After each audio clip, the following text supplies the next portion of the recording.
देश में आए दिन हिंदू मुस्लिम मुद्दों को लेकर विवाद छिड़ते रहते हैं। अब स्कूल की छुट्टियों को लेकर भी हिंदू मुस्लिम का विवाद खड़ा हो गया है।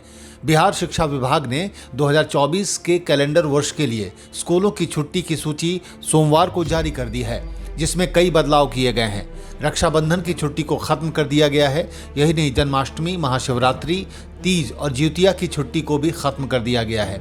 लेकिन ईद और बकरीद में 3-3 दिन की छुट्टी दी गई है।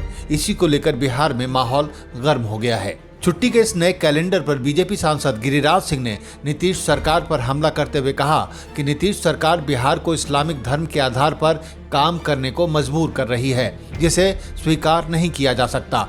जिस तरह से हिंदुओं के महापर्व जैसे शिवरात्रि, जन्माष्टमी की छुट्टियों को काट दिया गया है और ईद बकरीद की छुट्टी को बढ़ा दिया गया है, ये उचित नहीं है। गिरिराज सिंह ने कहा कि बिहार के कटिहार, पूर्णिया, अररिया और किशनगंज जैसे जगहों पर शुक्रवार को स्कूलों में छुट्टी रहती है। मुझे तो ऐसा लगता है कि पूरे बिहार में इस्लामिक स्टेट की तरह शुक्रवार को ही छुट्टी देने की योजना बनाई जा रही है। फिर नीतीश सरकार ने तीसरी बार तुगलकी फरमान जारी की है और मैं कहना चाहता हूं कि जिस तरह से हिंदुओं के छुट्टियों को शिवरात्रि जैसे महापर्व, जन्माष्टमी जैसा महापर्व, इन छुट्टियों को काट दिया गया है और ईद बकरीद की छुट्टी जो मुसलमानों में बढ़ा दी गई है, ये साफ जाहिर होता है कि नीतीश सरकार बिहार में इस्लामिक धर्म के आधार पर काम कर रही है। इस विवाद पर बीजेपी के राज्यसभा सांसद सुशील मोदी ने भी सीएम नीतीश पर हमला बोला है। सुशील मोदी ने कहा कि नीतीश कुमार जी का ये आदेश बतलाता है कि मुसलमान को खुश करने के लिए उनकी छुट्टियों को बढ़ाया गया है। वहीं दिवाली, छठ, दुर्गा पूजा की जो छुट्टियां थी, उसमें भी बड़े पैमाने पर कटौती की गई। ये कहीं से उचित नहीं है। नीतीश कुमार ने इससे पहले भी इसी तरह का निर्णय लिया था, जिसका विरोध हुआ तो आदेश वापस लेना पड़ा। इस बार भी आदेश वापस लेना होगा, वरना जनता जवाब मांगेगी।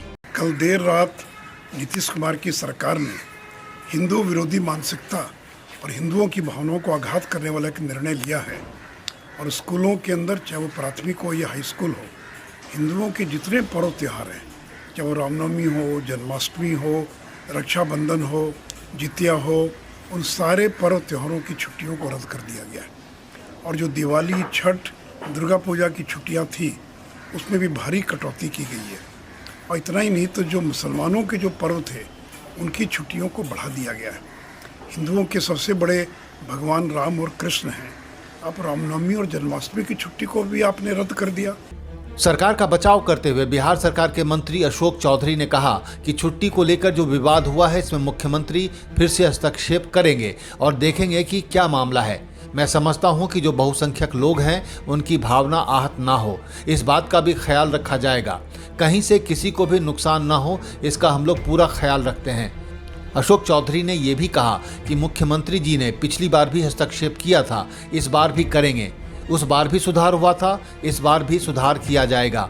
चिंता की कोई ज़रूरत नहीं है, सब कुछ ठीक होगा। मंत्री फिर हस्तक्षेप करेंगे और मैं समझता हूं कि जो बड़ी बहुसंख्यक लोग हैं, उनकी भावना जो ट्रेडिशनली जिस तरह से पिछले सरकार बनी और छुट्टियां रही हैं, उन सब चीज़ों को हम समझते हैं। मुख्यमंत्री ने पिछली बार भी हस्तक्षेप करके उसको रेक्टिफाई किया था, सुधार किया था। इस बार भी मुख्यमंत्री हस्तक्षेप करके निश्चित रूप से सुधार करें। चिंता की कोई बात नहीं है। ये हम मंत्री स्तर पर, प्रधान सचिव और मुख्यमंत्री स्तर पर ये सब निर्णय नहीं होते हैं, नीचे से होते हैं। निर्णय नीचे से किया गया होगा, इसलिए मुख्यमंत्री निश्चित रूप से हस्तक्षेप करेंगे और पूरे जो भावना है लोगों की, उस भावना के साथ सरकार खड़ी रहेगी। जब से के पाठक ने शिक्षा विभाग का काम संभाला है, तब से लगातार सरकार के आदेश विवादों के घेरे में हैं। इस तरह के विवाद विपक्ष के हाथों में हथियार की तरह होता है, जिसका इस्तेमाल वो बखूबी करना जानते हैं। चुनाव सामने है, इसलिए नीतीश सरकार को चाहिए कि इस तरह के विवाद न हो तो सरकार के लिए ज़्यादा अच्छा होगा। Bureau report, Keshav times.